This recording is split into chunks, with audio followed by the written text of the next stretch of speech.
I want to share something which God has been speaking to me last week.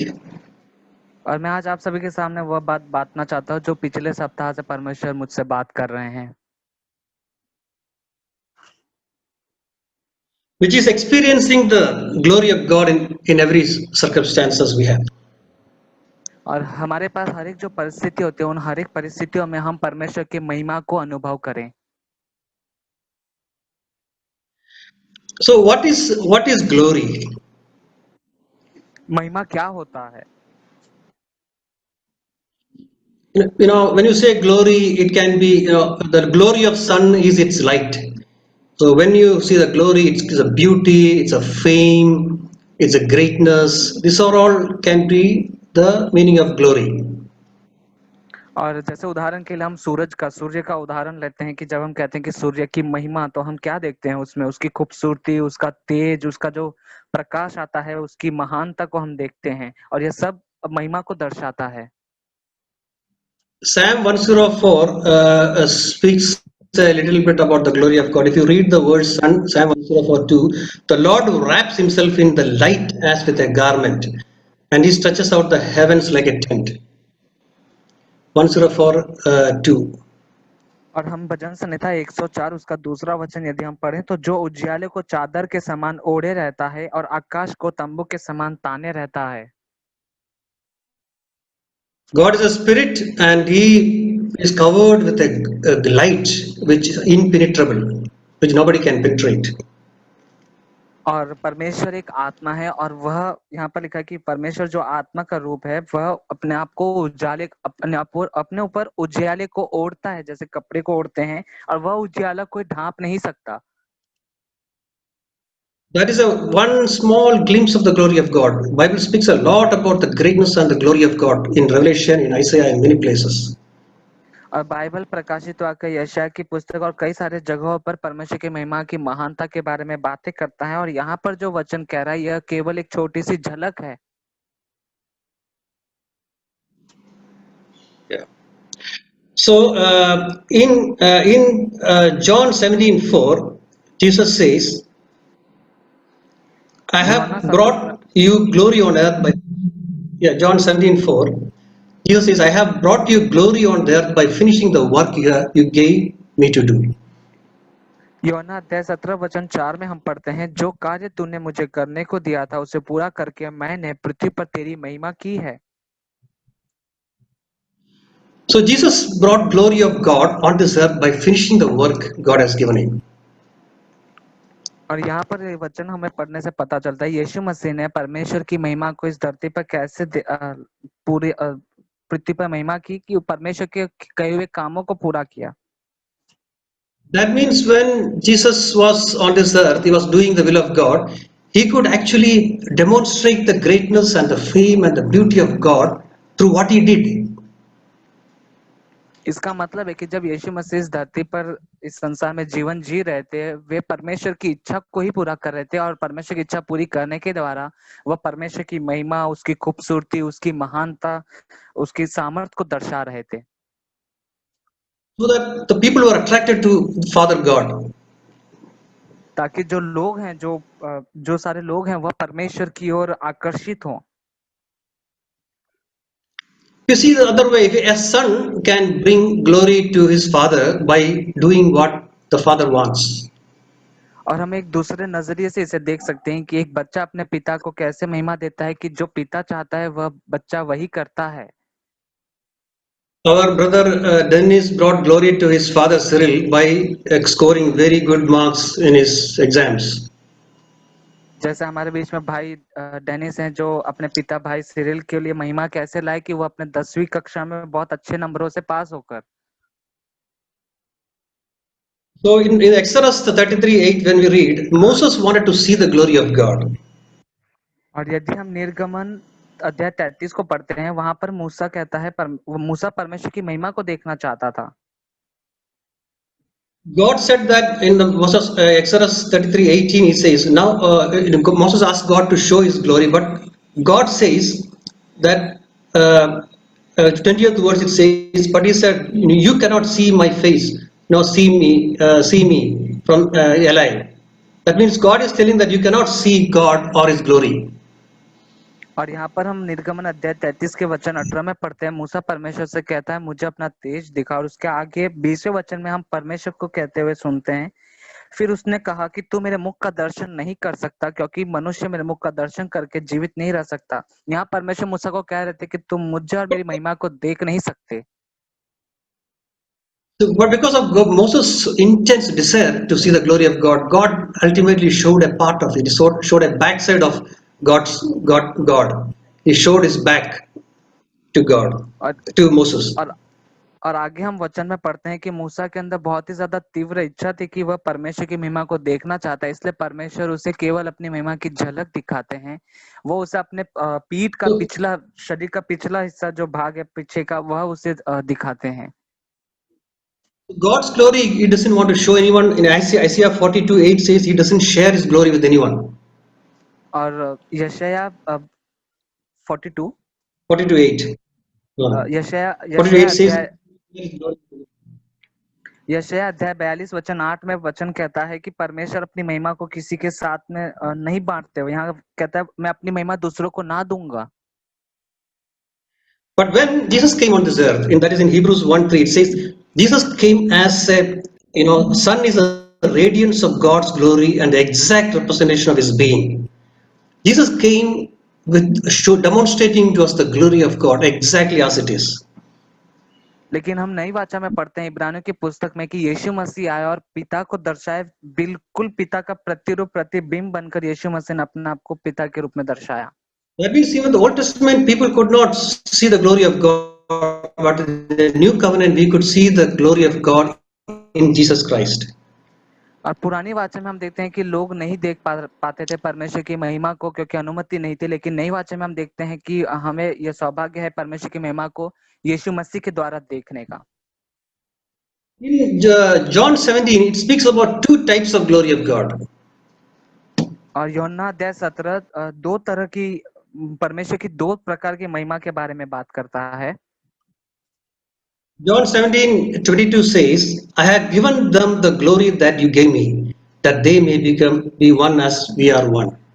यूहन्ना अध्याय 17 वचन 22 में हम पढ़ते कि वह महिमा जो तूने मुझे दी है मैंने उन्हें दी है कि वे वैसे ही एक हो जैसे हम एक हैं। In the old covenant, people could not even see the glory of God. Now Jesus suddenly came on the earth and He's telling, I have given them your glory, the glory which you have given me. और पुराने वाचा में हम देखते हैं कि लोगों को परमेश्वर की महिमा देखने तक नहीं मिलती थी, और नई वाचा में हम अचानक से यीशु मसीह के विषय में पढ़ते हैं कि वो कहते हैं मैंने परमेश्वर की महिमा को तुम्हें दिया है।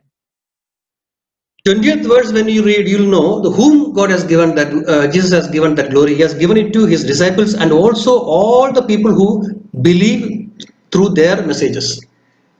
और यदि आप उसके ऊपर 20वां वचन पढ़ेंगे तो आपको पता चलेगा कि यीशु मसीह ने उस परमेश्वर की महिमा को किन्हें दिया है। यहाँ पर लिखा है कि वह अपने सारे चेलों को और उन सभी लोगों को जो यीशु मसीह पर विश्वास करते हैं उन्हें परमेश्वर की महिमा दी है। That means today we can have the glory which Father has given Jesus. और इसका मतलब है कि हम वो लोग हैं जो यीशु पर भरोसा करते, विश्वास करते हैं, उनके चेले, और वह महिमा जो पिता ने यीशु मसीह को दी है वह हमें दी है। It's good to see what is this glory which God is sharing with us. और हमारे लिए बहुत ही अच्छा है यह जानना कि वह उस महिमा के बारे में जो परमेश्वर हमें देते हैं।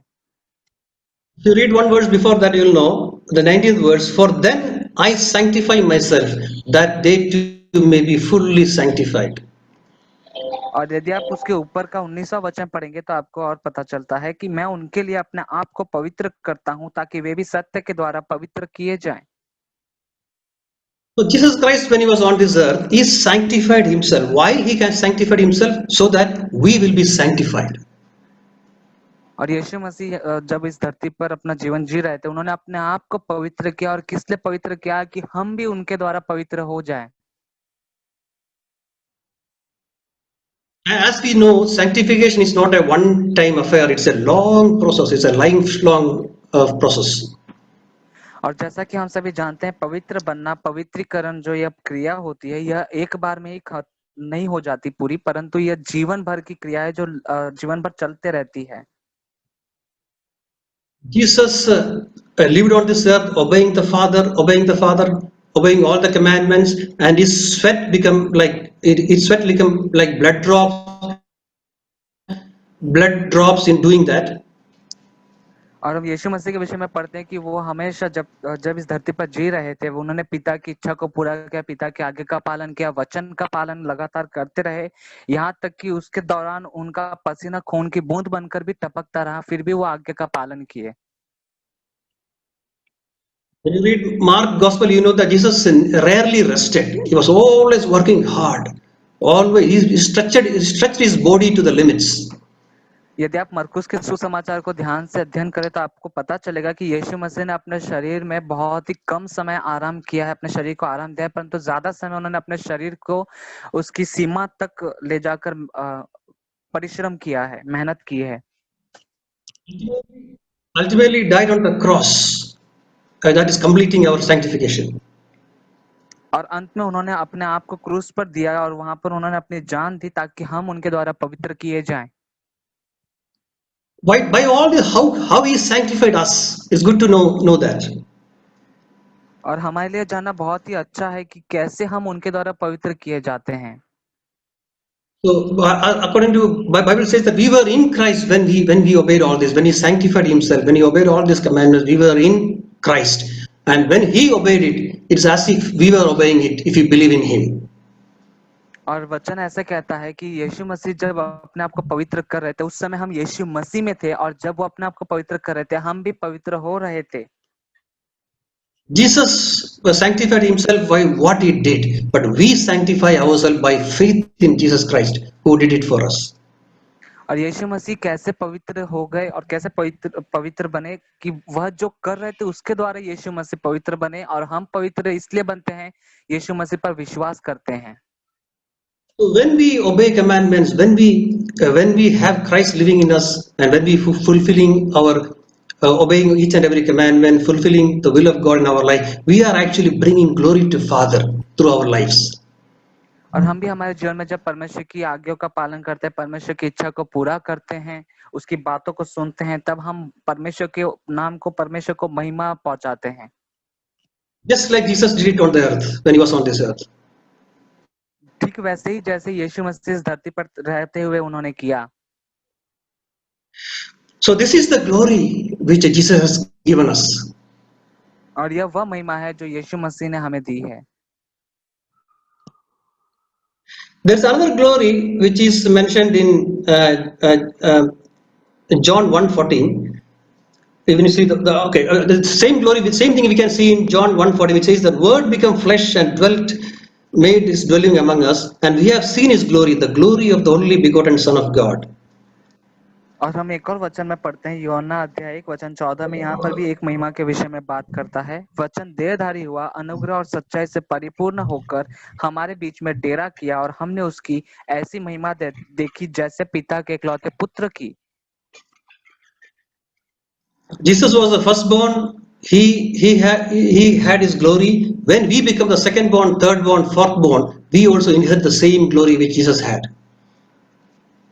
और यहाँ पर हम वचन में पढ़ते हैं कि यीशु मसीह जो पहलौटे जन्मे हुए पिता के पुत्र हैं, उन्होंने परमेश्वर की महिमा देखी और महिमा को प्रकट किया। तो हम जो पहलौटे के बाद हम जो दूसरे, तीसरे, चौथे नंबर पर जन्माए गए परमेश्वर के, हम भी उनको महिमा पहुंचाते।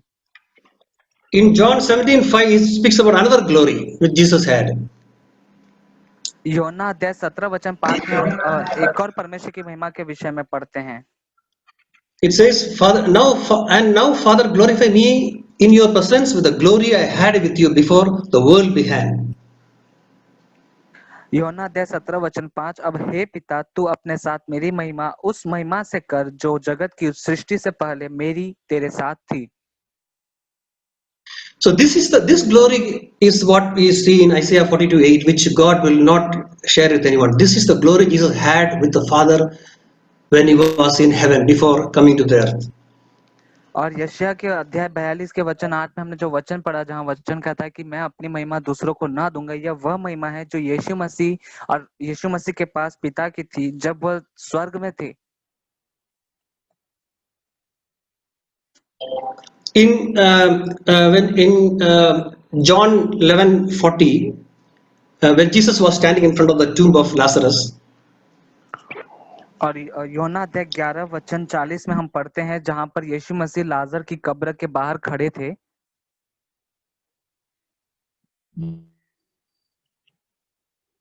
Jesus, he was telling Martha and Mary, "Did I not tell you, you'll see the glory of God?"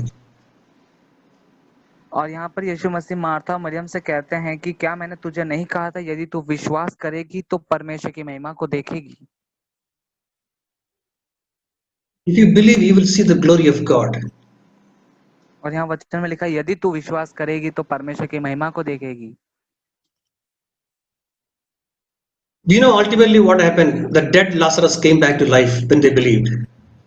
और आप जानते हैं कि आखिर में क्या हुआ जब उन्होंने विश्वास किया, मरा हुआ लाजर जी उठकर बाहर आता है।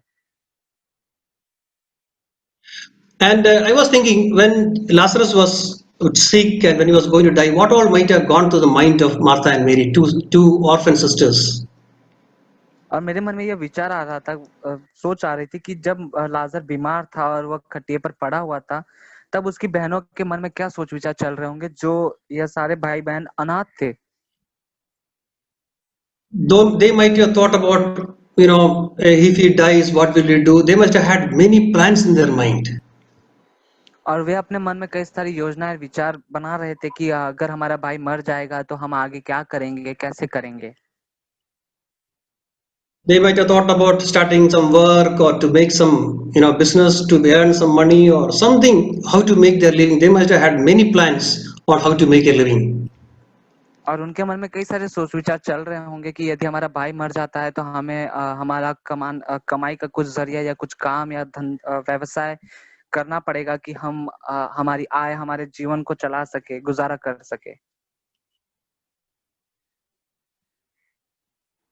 Things going on in our mind, how to come out of the situation, how to resolve the issue.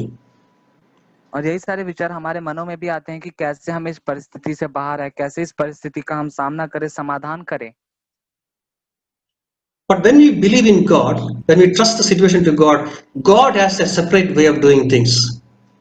लेकिन जब हम परमेश्वर पे विश्वास करते हैं, उन पर भरोसा रखते हैं, तब परमेश्वर के पास अपना खुद का तरीका और जरिया है कार्य करने का। That is the way God demonstrates His glory in our lives. और परमेश्वर का जो तरीका कार्य करने का है, वह एकमात्र जरिया है परमेश्वर की महिमा को हमारे जीवन में दर्शाने का। So when we leave all our plans, all our imaginations, all our schemes into the hand of God and wait for God to act, you will see the way God solves that problem. और यदि हम अपनी सारी युक्ति और योजनाओं को परमेश्वर के हाथों में सौंप देते हैं और परमेश्वर पे भरोसा करके उनकी राह देखते हैं, बाट जोते हैं कि परमेश्वर इस परिस्थिति में हमारे जीवन में कार्य करे, हम परमेश्वर के कार्य करने के द्वारा उसकी महिमा को देखेंगे। That is how God demonstrates His glory in our lives. और परमेश्वर के कार्य करने के द्वारा परमेश्वर उनकी महिमा को हमारे जीवन में दर्शाते हैं। In the life of Martha and Mary, God did something very different from that what they could ever think or imagine. और मार्था मरियम के जीवन में हम वह काम परमेश्वर का देखते हैं जो परमेश्वर उनके जीवन में किया, जो वो कभी सोच भी नहीं सकते। And we can see this in the life of many godly people. They could demonstrate the glory of God. And this is the glory God wants to share into our life, so that we will be reflecting, like sun reflects the rays, the moon reflects the rays of sun. We can reflect the glory of God through our lives. और जैसे हम देखते हैं परमेश्वर यह कार्य उनके लोगों के जीवन में करना चाहते हैं कि जैसे यीशु मसीह ने पिता की महिमा को दर्शाया, जैसे सूर्य की किरणें उसकी महिमा को दर्शाती, वैसे ही हमारे जीवन में परमेश्वर के काम उसकी महिमा को दर्शाए। Israelites were standing in front of the Red Sea. They were very scared because the army of the Egyptians were behind, and both sides were mountains. और जब इजरायली लोग सब लाल समुद्र के सामने इकट्ठे हो गए थे, वे बहुत ही डर चुके थे कि अब हम क्या करेंगे, क्योंकि पीछे से मिस्र की सेना, फरो की सेना आ रही थी। But they could never imagine that God has a different way of handling the situation. लेकिन वे कभी कल्पना ही नहीं कर सकते थे कि परमेश्वर के पास एक दूसरा तरीका है, जरिया है कार्य करने का। But when God actually did, He gave glory to Himself and also to the people who are involved for many, many years. Even now, we are glorifying in the glory which God demonstrated in that situation. और वहां पर हम परमेश्वर के कार्य को देखते हैं कि कैसे परमेश्वर कार्य करता है और परमेश्वर के खुद के कार्य करने के द्वारा परमेश्वर खुद को महिमा देते हैं और साथ में उस कार्य को करने में जो लोग शामिल थे उनको भी कई पीढ़ियों तक वर्षों तक परमेश्वर महिमा देते हैं जिनके विषय में आज हम महिमा करते हैं गवाही देते हैं. Brothers and sisters, God is speaking to me that now we are passing through many, many situations in our life, especially because of this pandemic. और भाई और बहनों विशेष करके इस महामारी के बीच में हम में से हर एक व्यक्ति जो परेशानियों से और तकलीफों से गुजर रहा है. We are getting into situations which our parents or nobody else has ever seen. Brother, can you repeat? We are getting into situations where our parents or nobody else has ever seen. और हम ऐसी परिस्थितियों का सामना कर रहे हैं जो हमारे पिता माता उन्होंने कभी अपने जीवन भर में कोई सोच विचार भी नहीं किया होगा. Nobody will be able to give us any counsel on how to get out of this. और कोई भी व्यक्ति ऐसा नहीं है जो हमें इन परिस्थितियों से कैसे बाहर निकला जाए उस पर हमें कुछ सुझाव दे सके, सलाह दे सके. This is the time we can worry and we can think and we can plan a lot through our own mind and our own flesh. और यह वह समय जहां पर हम अपने शरीर के अंदर हमारे सोच विचार में कई सारी युक्ति बना सकते हैं, योजना बना सकते हैं और कई सारी बातों और विषयों को लेकर हम चिंता भी कर सकते हैं. But this is also the time for us to commit our problems, our plans into the hands of God. लेकिन साथ ही साथ ये हमारे लिए अवसर के रूप में समय भी है कि हम अपने इन सारी युक्ति और योजनाओं और हमारी चिंताओं को परमेश्वर के हाथों में समर्पित करें. But when God sorts it, it will be much beyond what we could ever think or imagine. और जब परमेश्वर इन बातों का समाधान करेंगे तब एक मनुष्य जो अपनी कल्पना में सोच विचार में सोच भी नहीं सकता, कल्पना नहीं कर सकता, उससे भी बढ़कर ये परमेश्वर का कार्य होगा. But the question is, are we willing to make ourselves available for God to demonstrate His glory through our life? लेकिन हमारे सामने प्रश्न यह उठता है हमसे कि क्या हम परमेश्वर के लिए उपलब्ध हैं, मौजूद हैं कि परमेश्वर हमारे जीवन में कार्य करें. Most of the time, our flesh does not value the things of God. कई बार ऐसा होता है कि हमारा जो शरीर है वह परमेश्वर की बातों को, परमेश्वर के कार्यों को उतना महत्व नहीं देता. Blessings of God sometimes looks like curses to us. कई बार परमेश्वर की आशीष हमें एक श्राप के समान लगती है. But we are ready to accept God's plan for our life, and we value and the glory of God in our lives. Then God can change situation in such a way that tremendous glory will come through God's glory will demonstrate through our life, and He will glorify us in that process. लेकिन यदि हम परमेश्वर की बातों को महत्व दें और उसका मूल्य जाने और परमेश्वर की महिमा को मूल्य जाने तो परमेश्वर को हम अवसर देंगे कि परमेश्वर हमारे जीवन में कार्य करे और उनकी महिमा हमारे जीवन में प्रकट होगी. 1 Corinthians 10:31 says that whatever you eat or drink or whatever you do it all for the glory of God. पहला कुरिन्थी अध्याय 10:31 ऐसे कहता है, इसलिए तुम चाहे खाओ, चाहे पियो, चाहे जो कुछ करो, सब कुछ परमेश्वर की महिमा के लिए करो. Are we willing to be a vessel for God to demonstrate His glory through us? क्या हम ऐसा एक बर्तन, ऐसा एक पात्र बनना चाहते हैं जिसके द्वारा परमेश्वर उनकी महिमा को हमारे अंदर प्रकट करें? Sometimes most of us are willing to wanting the glory which God doesn't want to share with us. कई बार हम ऐसा सोचते हैं कि परमेश्वर हमें वह महिमा दे जो महिमा वह किसी और के साथ बांटना नहीं चाहते. That is the position and the fame and all that which God has. और वह सारा जो तेज और उसका तेजस्व और उसका रूप, सुंदरता जो उसका महिमा है. Let us earnestly desire for the glory God wants to share with us, which is by obeying the will of God, obeying the commandments of God, the same glory which He had as the first begotten Son of God. He wants to share with us. We are the second, third, and fourth begotten sons of God. आइए हम परमेश्वर की उस महिमा की लालसा करें जो परमेश्वर हमारे साथ बांटने के लिए तैयार हैं, और वह जो उन्होंने अपने पहलौठे पुत्र के साथ में बांटी, और अब वह उनके जो हम संतान हैं, दूसरे तीसरे चौथे जो जन्माए हुए, उनके साथ बांटना चाहते हैं। So for this to happen in our life, we should be very sure about our foundation. But can you repeat? For this to happen in our life, we should be very sure about our foundations. और यह बात हमारे जीवन में पूरी होने के लिए हमारे जो जीवन मसीह जीवन का जो नींव है वह पूरी तरह से मजबूत हो। Our foundation is that God loves us exactly the way He loved Jesus Christ. और हमारे मसीह जीवन की नींव यही है कि परमेश्वर पिता हमसे ठीक वैसे ही प्रेम करते हैं जैसा उन्होंने यीशु मसीह से किया है। Psalm 103 11 says, Psalm 103 11 says, भजन संहिता 103 का 11 वचन ऐसे कहता है, as high as the heavens are above the earth, so great is His love for those who fear Him. भजन संहिता 103 वचन 11, जैसे आकाश पृथ्वी के ऊपर ऊंचा है वैसे ही उसकी करुणा उसके डरवैयों के ऊपर प्रबल है।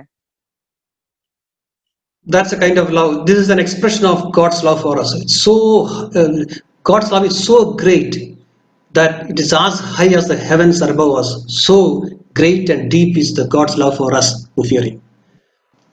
और यहाँ पर जैसे वचन कहता है, यह एक पिता के प्रेम को उनके संतानों के लिए, उनके बच्चों के लिए दर्शाता है कि परमेश्वर हमसे कैसा प्रेम करता है, कि जैसे आकाश पृथ्वी के ऊपर ऊंचा है वैसे ही परमेश्वर का प्रेम हमारे लिए है। So let us be deeply rooted and founded on this great love God has for us, and believe that everything He does is for our best. तो आइए हम परमेश्वर के इस प्रेम पर जो हमसे करते हैं जैसा उन्होंने यीशु से किया, हम अब इस परमेश्वर के प्रेम में अपनी जड़ों को मजबूत करा और उसी में बने रहें। And submit to sanctify us fully by believing in God that He will live in us and do the sanctification process for us. और हम अपने आप को परमेश्वर के हाथों में विश्वास के साथ सौंप दे कि वह हमारे अंदर कार्य करेंगे, हमारे अंदर जिएंगे, कि हम पवित्र बन जाएं, So that we can demonstrate the glory of Jesus Christ through the people to the people around us. ताकि हमारे आसपास के जो लोग हैं उनको हम यीशु मसीह की महिमा को दर्शाएं। And we will submit to all our situations that God's glory, we will see the hand of God, the glory of God in every situation which we have, not our ways. और हम हर एक परिस्थितियों में परमेश्वर के हाथों को कार्य करता हुआ देखेंगे और उनकी महिमा प्रकट होगी, और हम जो सोचते करना जब वह हम नहीं करेंगे तब। Amen. आमीन।